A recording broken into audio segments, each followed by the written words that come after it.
Recently, I bought Panasonic GH4 camera.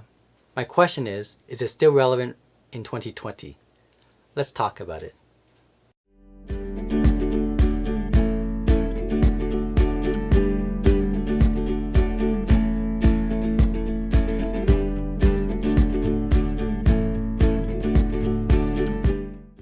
Okay, so this GH4 that I just recently purchased, I purchased at a really good price, and that's why I got it.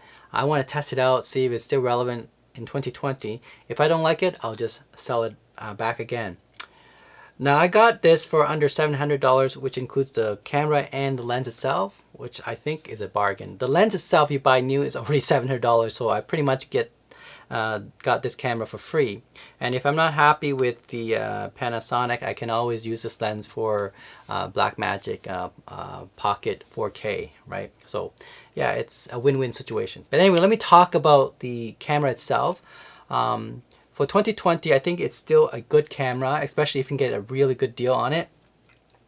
What I like about this camera, what I'm going to do is I'm going to compare it to the Sony 5100, where there's some similarity, of course, and the differences. They're pretty much I wouldn't say the same level, but in terms of if you're doing vlogging and YouTube, this is a two camera that I would recommend. Although I'll tell you why I would not recommend this one if you're filming for like more than 20 minutes, okay? And of course you know about Sony, it's because of the overheating. But anyway, let's talk about the Panasonic GH4. Why I like it? Well, one thing I like about GH4 is the fact that it has a flippy screen, so you can see yourself. So for vlogging and for YouTube, this is very good. Secondly, it's not just a flippy screen, it's also a touch screen. You can control it by touching the menu, controlling the menu, as well as controlling the autofocus. So focus point here, okay? So it's that amazing control that I like about the screen itself. What I also like about it is the button here, right? They have so many buttons that you can assign to. Like there is button everywhere, right? They also have a viewfinder, electronic viewfinder, which is okay. It's pretty good. It's good enough anyway. If you compare that to the Sony 5100, it doesn't even have one. So there's no comparison to that. And the touchscreen on the Sony 5100, again, it's only touch to focus, and that's it. There's no control of the menu. So you can't even compare that with the Sony 5100. In addition, what I like about this camera is the fact that it can record in 4K, right? And the 4K quality can be the native 4K and Ultra HD 4K, so you have that two choices.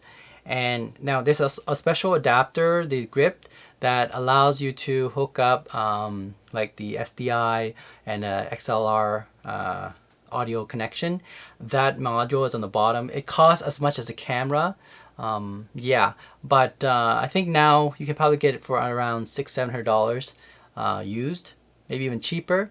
And that is probably, if you're really serious about it, you might want to get one of those, because now you can hook up to the SDI can hook up to, let's say, a external monitor recorder like Ultimo Shogun Inferno, and you can get a 4K, or even the Shogun 4K. You can get a recording of 10-bit 422 output. Okay, so that's amazing. Whether it's through HDMI or SDI, I would recommend SDI. I think that's a better output. So that's the flexibility. So you can get a really high quality codec out of this as well. There is a 200 megabits internal recording on this 1080p. So pretty good, right? Now, what's not so great about this camera, of course, is its low light capability. Yes, I have to say that the Sony APS-C camera, the 5100 here, is definitely better. I find that because I'm so spoiled with the Sony cameras, you know, I can crank this up to like 1600 ISO and I still pretty good. Like it's pretty good. It's still like usable, right? On this one, I think 800 ISO is pretty much the max you want to go with. It gets noisy after 800. And you need to know how to use the spec on this camera. For example, I set to Cin V, and then it's, I think I'll show you the setting below. I'll provide the setting that I use, but basically -2, -3, -3, 0, 0, and then the pedestal is -3. Okay, and that gives a pretty good low noise image for ISO up to 800. So that's what I would do, and recording 4K, of course. And that's the setting you want to set for this camera. Now there's another trick that I don't hear a lot of YouTubers who use this camera. The one trick that you can actually, and I learned this by mistake, and to increase the one extra stop, is that you, instead of using 1/50th shutter speed, you can actually use 1/25 of a shutter speed, and it doesn't affect the quality of your image or your video if you're using it for like the talking head like I'm doing right now. Okay, so remember that. It's actually pretty useful.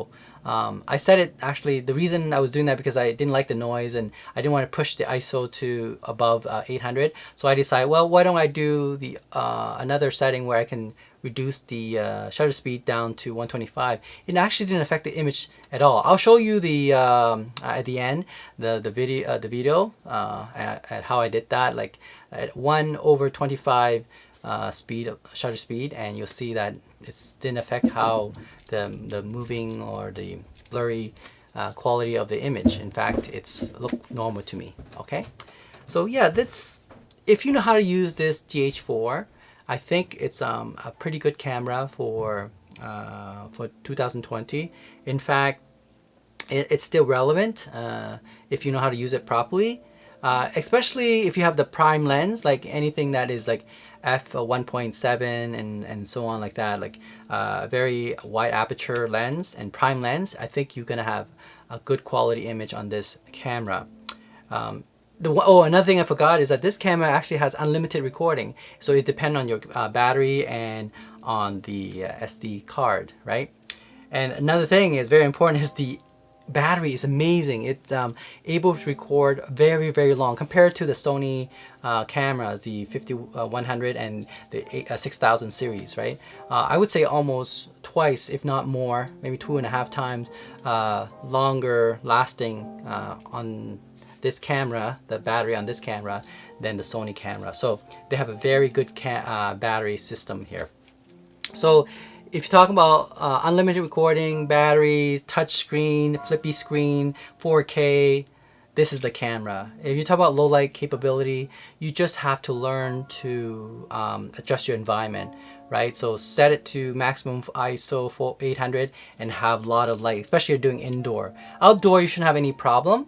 But indoor, when it's quite dark, you do have to monitor the lighting system. You might get some noise, so crank that up. I would say what you do is set it to 400 ISO, and then what you do is brighten your room, your setting, and then from then put as much light as you can, and then adjust the ISO maybe up by 800. And again, like I said, the other trick is to bring down the shutter speed to 1/25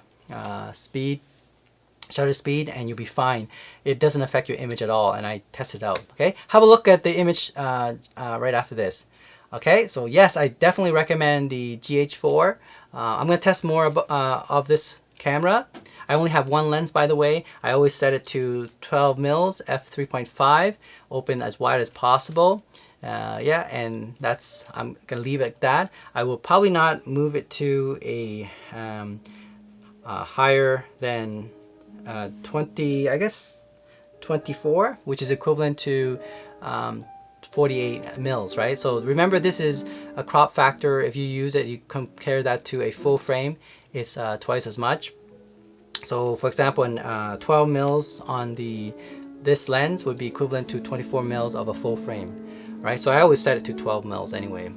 24 mils is actually very cinematic lens, so set it to just 12 mils f3.5, pretty wide open relatively anyway for this lens. So yeah, definitely recommend it.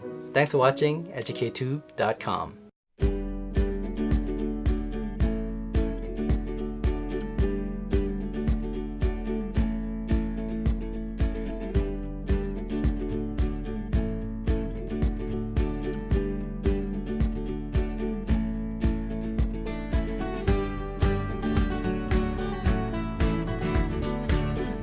The one thing I like about the movie mode is that you can actually change the ISO right away.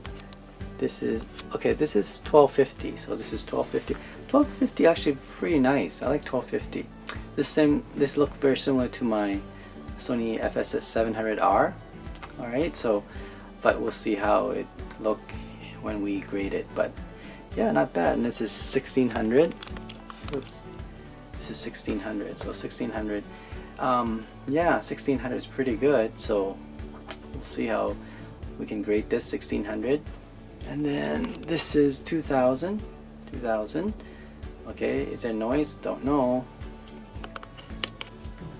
This is 3200, super bright, it's very good, right? 4000, wow, bright, 4000. And then 5000, oh, super bright. And then lastly, 6400.